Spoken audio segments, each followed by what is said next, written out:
Here we have Great Expectations by Charles Dickens. Now, this is a pretty bland cover we have here, right? And these books are in pretty bad shape, right? But anyway, this is a classic, Great Expectations, right? And it's Dickens, so we're in for a ride here. Um, what we have here is a pretty a decent story, right? We have our main character Pip, who is poor, and he is taken care of by this what is he, a blacksmith, a smithy?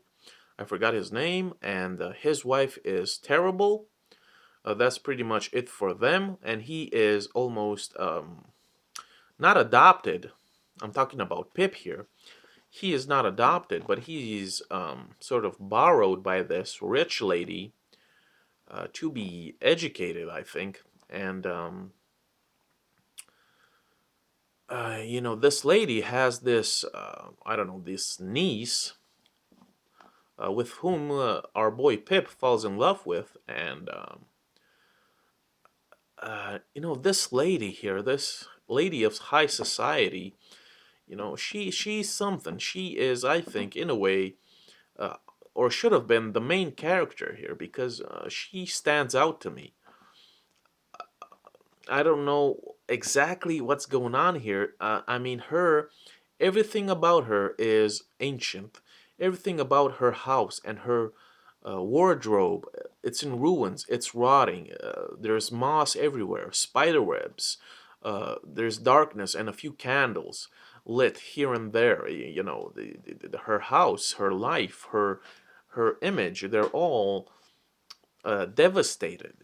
You know, the passage of time has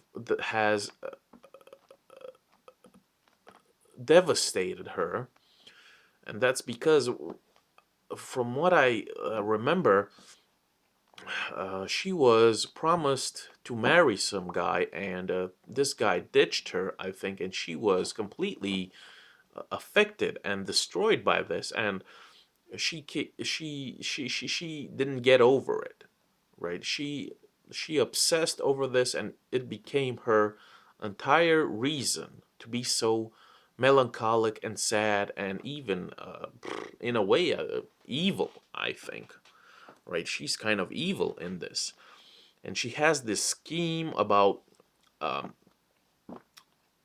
doing the same thing to our boy Pip because he falls in love with her niece, and this is all a ploy for the niece to break his heart, like her heart has been broken by her fiance, which of course ditched her, right? And it's just, I don't know. That is a questionable thing to do as an adult, right? I get that you got hurt, but I mean to use your niece and to brainwash her to be this puppet, this doll, to seduce this young kid and to give him these false expectations, great expectations. Nothing comes of it. Nothing comes of it. It's all a sham. It's a charade. It's a practical joke, basically, right? And so on, right? There's more to this, right? I think there is this one guy that was in jail and he escapes. It's blurry. It's blurry.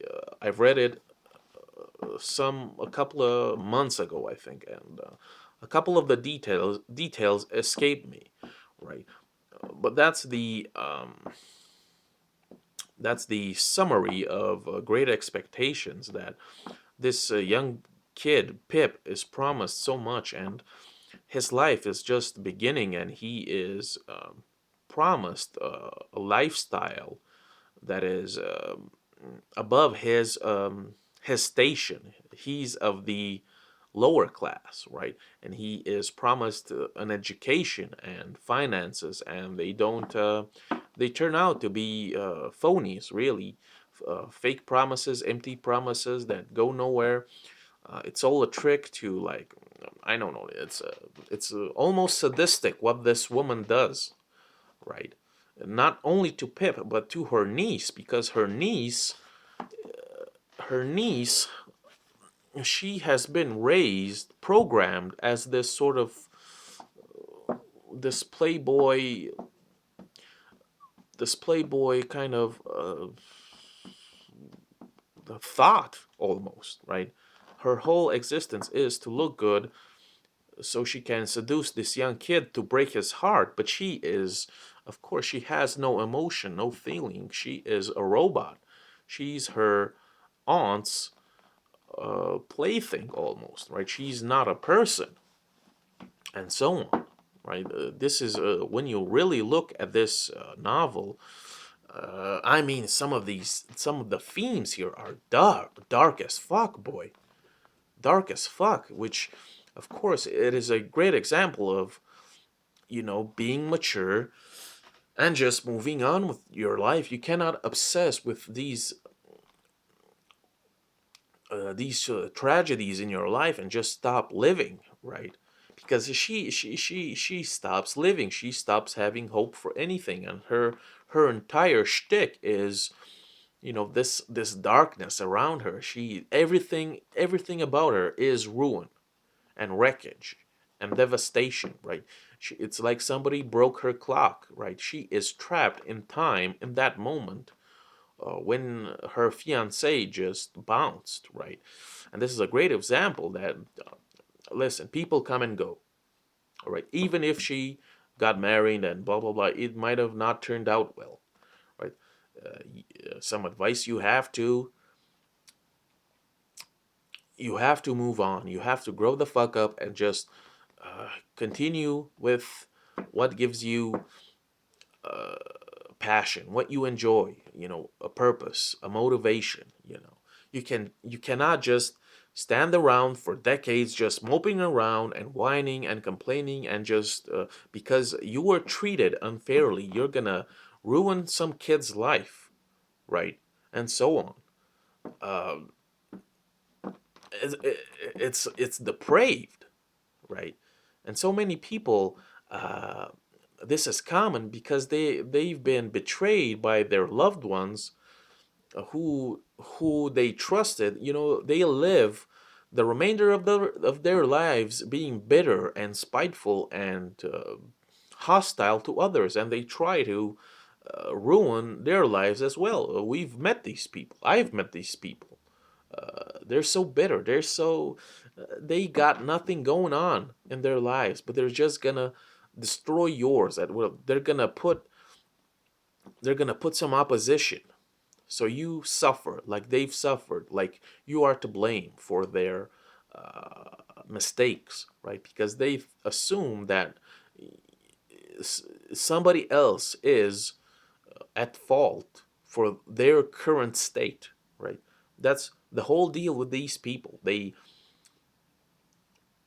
Just because they've suffered, that means in their sick minds that they have to continue the cycle, and they have to propagate this sick mindset of just, well, if I suffer, then everybody should suffer, and so on. It's like, listen, I would have sat down with Auntie here and just like, listen, dude, listen, you just gotta pick yourself up. This is no way to live. Like, clean up your shit. Your fucking room looks like a dumpster, right?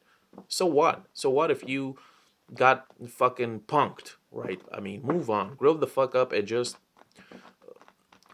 find something that is amazing in life that you can just enjoy, right? There's no reason, no excuse for you to be this miserable, right? No excuse, no excuse. Most people don't have no excuse for just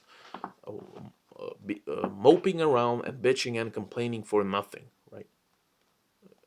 And I think that is the lesson, the message of Great Expectations. Dickens does some great things with this book, right? But it could have been better, you know. The reason why I started writing in the first place is because I read some of these great novels, and the first thing that popped into my head when I finished them is I could have done this story differently. You know, that's what propelled me to start writing, because I've read these great books and I said, listen, some parts in there are great, but some I would have taken it in a completely different direction, right? And that is great. That's what some books can do to you. They can force you to be creative and just start your own book.